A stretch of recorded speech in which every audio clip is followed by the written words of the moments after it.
Okay, so the recording started. My name is Wanda Miller. I'm the Assistant Director of the John Germain Memorial Library in Sag Harbor. Today we have Helen Atkinson-Barnes. She's the Program Director of the retreat.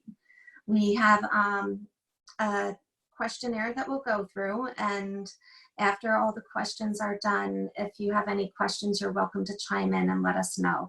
Whether you raise your hand or there's a little feature on your screen which will let you also raise sort of a virtual hand. The first question, it sounds kind of silly, but it's for the recording and for the archive. What is your name? My name is Helen Atkinson-Barnes. How long have you been in Sag Harbor for? I've been in Sag Harbor for 18 years. My family moved here in 2002. My husband grew up in Sag Harbor, and he got a job teaching at Pearson High School, where he graduated from in 1977, class of 77. And we moved here with our two kids, Caleb and Meg, who also went through Sag Harbor schools. And so we've been here for quite a while now and settled here. We had previously built a house out here, so we had a place to come to, and we were really fortunate to be able to make this move into the community. Very cool, thank you. What is it that you do for work here? So I am the Education Program Director at the Retreat. The Retreat is the East End of Long Island's primary domestic and sexual violence prevention agency. We have a number of different important programs. A lot of people know us because we have a shelter, a safe place for people to come if it's no longer safe for them to stay in their own homes or own communities. But we have so much more than that as well. I mean, it's still, the shelter is a very important component of our work, but we also have a 24-hour hotline. We have legal advocacy services where we accompany people into court to help them understand the court, navigate the court process. We also have support for people who have been in domestic violence situations, sexual assault situations, or are currently there, and through counseling and crisis support, as well as support for people who are doing safety planning, figuring out how to navigate a situation and how to stay safe. On top of that, we have prevention education program and a number of those. And the work, one of our primary work is with schools, and we work with all ages. We have, the Retreat has programs like Hands Are Not for Hitting for elementary school, Respect in Relationships for middle school, and high school and college programs as well. So we have a whole range of prevention education, which is geared toward helping people become more aware. You know, what is abuse? What does it look like? It's not always that obvious. What are some of the red flags? Helping them understand the dynamics of abuse in terms of power and control, how a person might hurt another person in order to gain dominance or get their way in that relationship, and solve conflicts by, you know, exerting power or manipulating or hurting the other person. So it's infinitely complex. Each situation is different, and certainly I've, you know, been working there just about 15 years now, and I find it very meaningful and constantly learning new things myself as I teach others. In addition to schools, we work with at-risk fathers. We have a program called the Fatherhood Initiative. We have work with healthcare providers.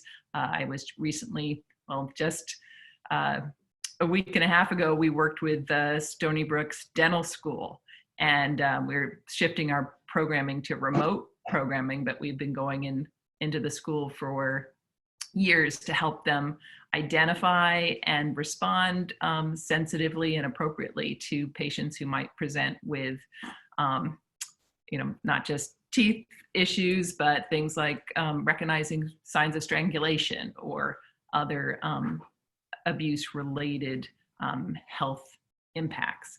We also work with police and law enforcement, so that we have a wide range of community partners who help us do what we do. We're also a lot bigger. The retreat's a lot bigger than a lot of people realize. We have just over 50 staff people at the retreat. Some of them work at the shelter, but we have locations also in East Hampton, Riverhead, Hauppauge. So we're across the island and across the East End, and do a lot of important work. Wow. Yeah, it really is. Very important work. How has COVID-19 changed your job, agency, business, and what it is that you do there?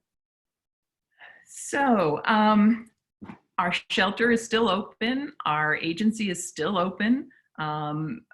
We have shifted to a number of, many of our staff are working remotely, but domestic violence agencies are certainly considered an essential service. And I think our Governor Cuomo, has been very aware of the heightened need for response to domestic violence. Certainly with our current situation, we have seen an increase in numbers of calls and concerns. We just accepted somebody recently into our shelter. So the shelter is still bringing in new people who need support and safe place to stay. So it's, of course, there are added difficulties and challenges because of what's happening. We, doing counseling remotely. I was just talking with our counseling director, who was sharing to me that sometimes she'll have to take calls from a private spot in her basement or in in the bathroom even, just to have privacy, and that clients themselves will also call from, one shared that she was calling from a closet so her kids wouldn't overhear what she was sharing, or other people calling from a parked car, just to find that safe space. Because I think as people are more, we're all trapped at home, that circumstance is really leading to an increase in conflict and an increase in abusive situations. But I think it's also helping all of the rest of us, as we're quarantined and social isolating, helping people have more empathy toward those who are in difficult circumstances with a partner at home. Because we're all, these days, we're all feeling isolated. We're all feeling uncertain and fearful. And we all, even the mask, the sort of metaphorical mask that a survivor of abuse might be wearing to hide their circumstance, we're all wearing a mask, a real mask these days when we go out. So I think there's a real increase in empathy towards those who are being victimized, because we can share some of that experience in our own lives. But in terms of other changes, we're still supporting clients in court. We just do that virtually through email, through Skype. Orders of protection are still being granted and reviewed. They're considered emergency services, so that's very important. And certainly in my department, the education program, we've been working very hard to collaborate with teachers at different schools. They've been I've seen some amazingly dedicated teachers who've been working so hard to connect with all of their students, and really feeling strongly that having some regular in-person connection during the week is so important to maintaining routines and helping students not be isolated. And I think it's really been great and really rewarding for me and my team to be able to adapt some of our programs to online formats. So we've been using Zoom, we've been doing synchronous programs where students are live, and we try and build in activities.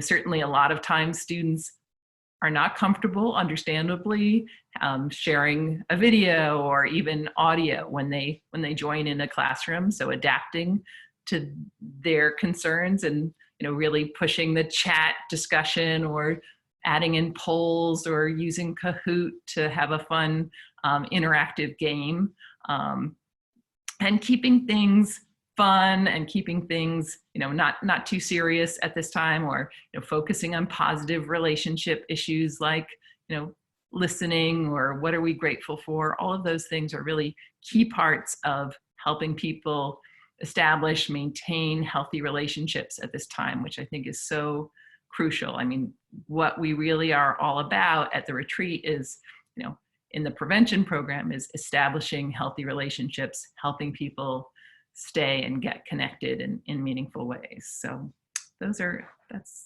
really a lot of what's changed. It's really all very different for a lot of people, I think. Have you ever experienced anything like this before that's changed the work dramatically? So not in my work life, or not at the retreat, but in my personal life, I think the one thing, ironically, that I experienced in my past that's somewhat similar, or in some ways was similar, was teaching in Wuhan, China, which, as we all know, is the ground zero for the coronavirus. But I spent a year fresh out of college teaching there. And I think the culture shock of being in a new place, and at the time it was very much still a developing country, and it really, life for me slowed down. It was very different, slowed down in a lot of ways. I was focused more on, okay, here's my job, here's, the day-to-day life of, cooking and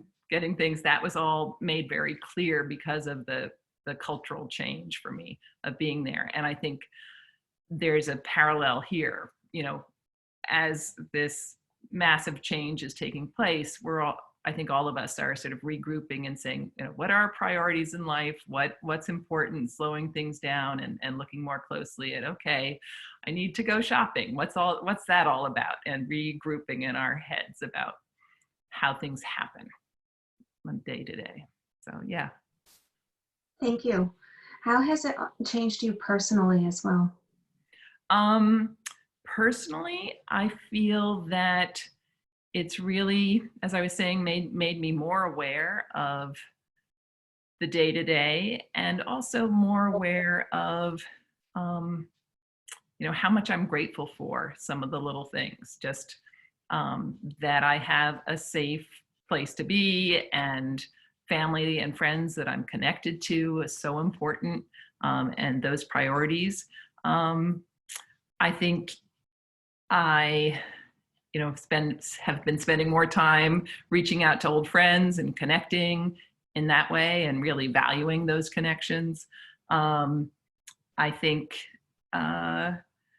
certainly been traveling less. I haven't even been going to stores, trying to be very safe in terms of not infecting anybody. I'm definitely very sad not to be able to mourn with friends when we've had family friends with some personal losses and deaths, and it's just heartbreaking not to be able to join with them. And it's very sad not to be able to celebrate important occasions. Our daughter is going to be graduating from Brown University in May, and that's been canceled. So that's really hard to, but it's also, we understand, and we're being safe, and she's doing well and continuing her studies, living off campus up in Providence. So yeah. So I'm sorry to hear that. Yeah. What routines are different? And I think you spoke to that a little bit in the last question too, but if you have anything to add. I'm really working hard personally to maintain similar routines. I've always been a walker, and I enjoy walking, and I continue to get up at 6 and go for my walk, and then work, even though work is at my dining room table, and then working throughout the day, and then closing up shop and saying, okay, I'm home again, and relaxing in the evening. So really working on that and trying to get to bed at normal times, and I think that really helps. Certainly, sometimes there's some nights where it's harder to sleep, but trying to keep the routine. What do you think things will look like for yourself and or the organization in the future? I think that people will really continue to value connection and look for ways to keep people connected, both using technology and also, being careful, but intentional about connecting with other people in person as well. I think there's a lot of great tools that we're integrating to our online work lives. I mentioned Zoom and Kahoot and different tools, technological tools. I also think that remote work in general will gain, not just at our office, but across the board. I think people will start to appreciate that how productive people can be, even if they're not just sitting in the office, and how much work can get done that way. Are there things that you think would help with the recovery? Well, number one, I think that compassionate and strong leadership is really an important piece of it, helping people recognize that we're in this together, and that we, even if we're social distancing, we're in this together, and we're all on the same side. And I think that, I have to give a shout out to Kathleen Mulcahy, our mayor in Sag Harbor. I think she's doing a great job. And I think that kind of understanding and compassion is really important. People being kind to one another and responsible, for doing their part. And I have to say, I feel like so many people are doing that, and it's really helpful. In addition, I think that the stimulus package, for additional government funding, I think that should be directed toward people who are working and keeping people employed and helping keep the economy going that way. I think that stimulus can also, in the future, perhaps be focused on sort of green infrastructure. So if we're going to invest to help stimulate the economy, let's add to our communities that might not be connected to Wi-Fi or high-speed internet, so that they can not be left out. We certainly have seen that a lot of students are falling through the cracks because they don't have that connection at this time, and that could be a long-term thing. And then certainly testing. I think that I know people who may have been exposed, but they don't know if they have the antibodies. So testing for antibodies, testing for the disease, certainly research on vaccine and treatment, and support for healthcare professionals and the work that they do, and scientists. So I think those are all things that could help with the recovery. Can the library help you in any way?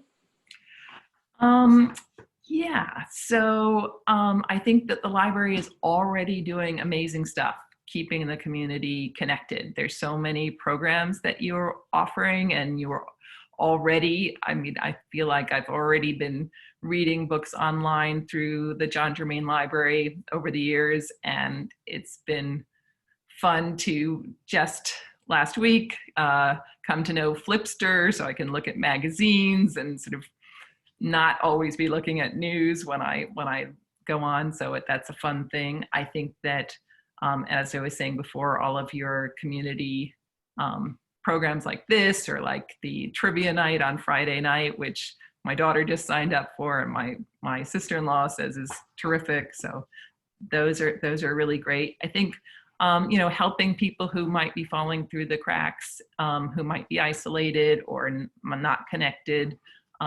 I think you guys do tutoring, is that right? Or help, yeah. And I think that's a Yes. really important support as well. So, yeah. Yeah, we have matching. Work. Thank you.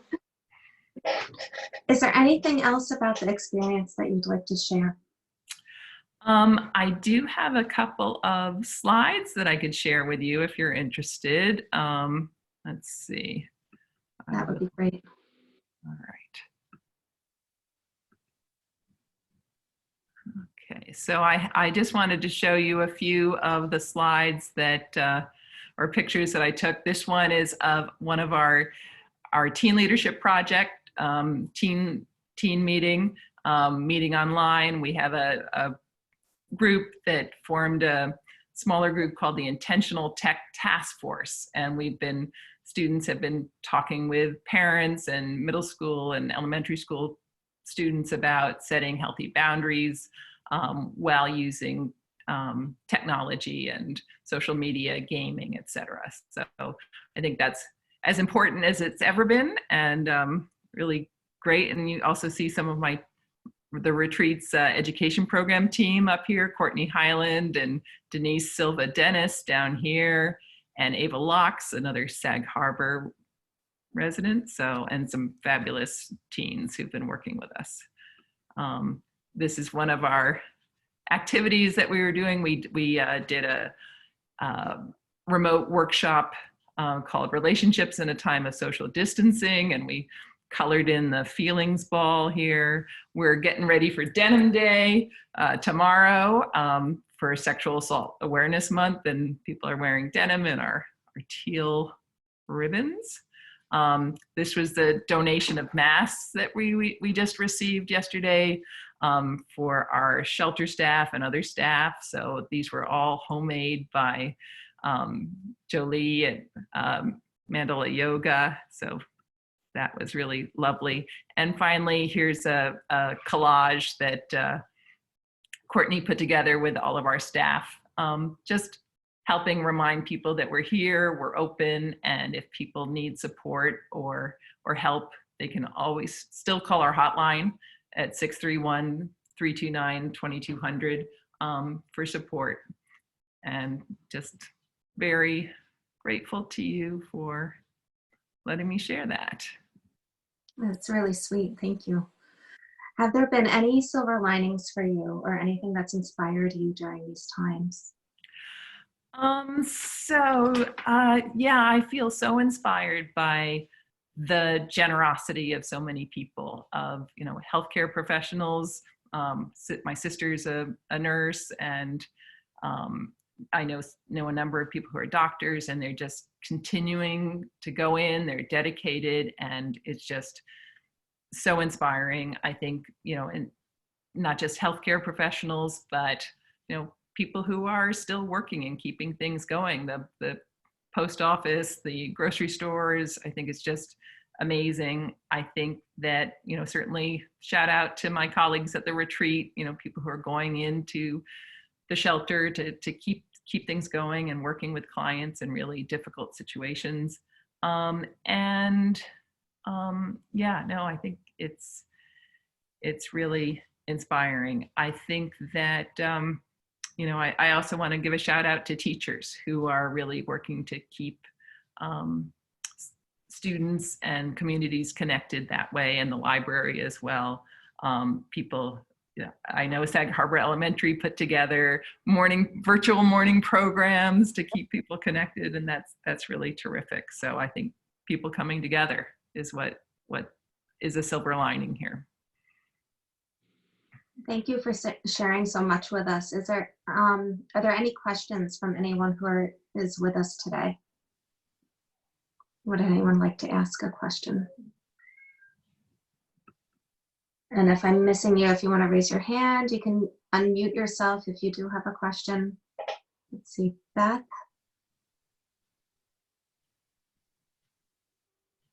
And I miss you a lot. I think we missed some of what you said. If you want to repeat yourself, you were muted at the beginning. Oh, I just wanted to thank Helen, especially for her personal comments, and tell her I miss you a lot. I don't see you very often. It's good to see you, Beth. Good, Helen. Hi. Thank you. Does anyone else have anything that they would like to ask?